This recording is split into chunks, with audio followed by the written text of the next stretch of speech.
बोल रखा है if the expansion of 1 plus x whole to the power p, right, and 1 plus x whole to the power q, if the coefficient of x cube is 35, then what is the value of p plus q। ठीक है, तो आप एक चीज समझो, ये base same है तो पावर में क्या होगा, एडिशन होगा, राइट। इसको अगर मैं सॉल्व करूं तो बेस सेम होने का मतलब क्या है, पावर में जो एडिशन होगा तो वैल्यू क्या हो जाएगा, ये हो जाएगा p प्लस q होगा। यहां तक आई होप की कोई इशू नहीं होगी। ठीक है, अच्छा आपको पता है ना a प्लस बी का होल का पावर n, तो मतलब nc 0, a का पावर n, b का पावर 0, nc 1, a का पावर n माइनस 1, b का पावर n, इस तरह से हमारा इक्वेशन आता है। उस तरह से nc 3 आएगा। उन्होंने बोल रखा है nc 3 मतलब क्या आएगा, p plus q c3, x का पावर क्या होगा 3, कुछ इस तरह का टर्म भी बीच में कहीं ना कहीं पे आएगा। फिर उस तरह से p plus q c4, x का पावर 4, ऐसा चलता चला जाएगा। तो उन्होंने बोल रखा है कि the coefficient of this much is 35, मतलब क्या है, ये इसका x क्यूब का ये क्या होगा, कोफिशिएंट हो गया कि नहीं हो गया, इसका जो वैल्यू है वो क्या है 35 है, that is p plus q c3 का जो वैल्यू है वो क्या है 35। क्लियर है बात, ये वैल्यू क्या हो जाएगा 35। अब इसको सॉल्व कर लो।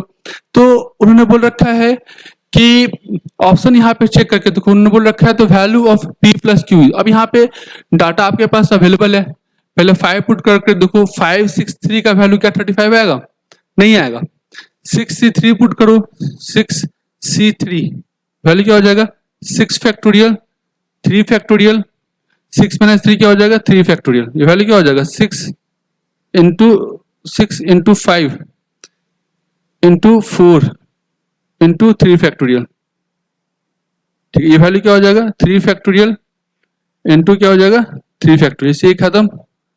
3 फैक्टोरियल का मतलब क्या होता है 3 इंटू 2 क्या हो जाएगा 6 के इक्विवेलेंट हो जाएगा। तो 5 4 20, ये मैच नहीं करेगा क्योंकि यहाँ पे कितना है 35 है, राइट। लेकिन अगर आप 7c3 पुट करोगे तो ये आपका जो होगा मैच कर जाएगा, राइट। 7c3 पुट करके देखना चाहो तो करके देख लो, 7c3 पुट करोगे हो जाएगा 7 फैक्टोरियल 3 फैक्टोरियल 7 माइनस 3 4 फैक्टोरियल, तो जाएगा क्या 7 into 5 7 into 6 into 5 into 4 factorial divided by 3 factorial into 4 factorial, इससे पार्ट कैंसिल आउट।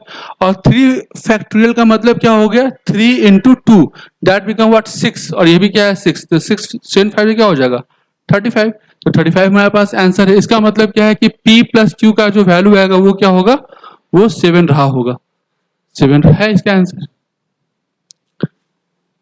क्लियर है बात, इसका आंसर क्या है 7 ऑलरेडी है।